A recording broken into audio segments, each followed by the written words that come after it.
السلام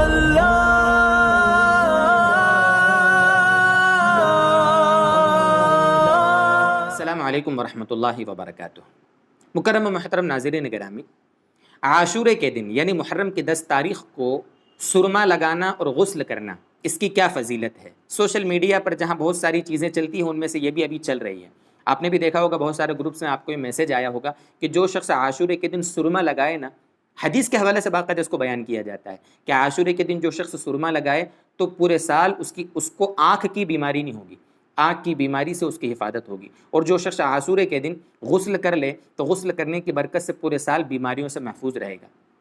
باقاعدہ احادیث کے حوالے سے یہ میسج سوشل میڈیا پر وائرل کیے جاتے ہیں، لیکن ان کی حقیقت کیا ہے؟ کیا ہمیں معتبر علماء کرام سے پوچھنے کی توفیق نہیں ہوتی؟ بس سوشل میڈیا پر ایک چیز آتی ہے، ہم اس پر خود بھی عمل کرنے لگ جاتے ہیں اور اس کو وائرل کرنے کی کوشش کرنے لگتے ہیں، دوسرے گروپس میں اس کو بھیج دیتے ہیں۔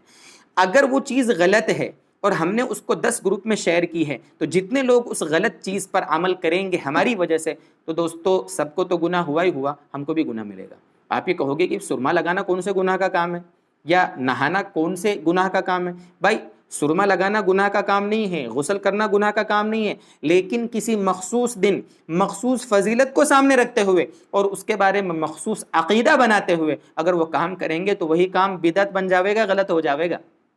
آپ سرما پورے سال لگائیں، آپ روزانہ غسل کریں، دن میں 10 مرتبہ نہائیں، کوئی منع نہیں کرتا آپ کو، روزانہ رات میں آپ سرما لگائیں، یہ سنت ہے، ہمارے نبی صلی اللہ علیہ وسلم سے ثابت ہے رات میں سرما لگانا، آپ صلی اللہ علیہ وسلم کا عمل تھا۔ لیکن اگر میں کہوں گا کہ بھی رات میں سرما لگانا سنت ہے، اس کو کوئی نہیں کرے گا، ہمارے نبی صلی اللہ علیہ وسلم کی، حالانکہ وہ سنت ہے،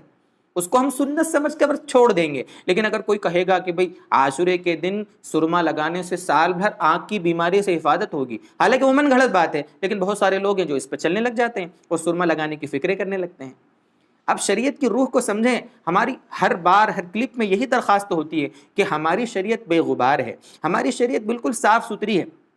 ہمارے علماء ہم کو صاف بالکل چھانٹ کر ساری چیزیں بالکل چھان کر ہمارے سامنے لاتے ہیں کہ دیکھو یہ چیز غلط ہے، یہ صحیح ہے۔ بس دوستو بزرگوں، ہمیں اختلافات سے ہٹ کر ایک صحیح شریعت پہ چلنے کا مزاج بنانا چاہیے، جو چیز شریعت میں ثابت ہو اس پر چلنے کی فکر ہونی چاہیے، جو چیز ثابت نہیں ہے اس کو ہمیں چھوڑ دینا چاہیے۔ اللہ تعالیٰ یہ باتیں سمجھا دے مجھے بھی، آپ کو بھی، سب کو، اور پوری امت مسلمہ کو صحیح سنت شریعت پر اللہ تعالیٰ چلنے والا بنائے، ہر قسم کی خرافات سے، ہر قسم کی بدعات سے اللہ تعالیٰ پوری امت مسلمہ کی حفاظت فرمائے۔ وآخر دعوانا ان الحمد للہ رب العالمین۔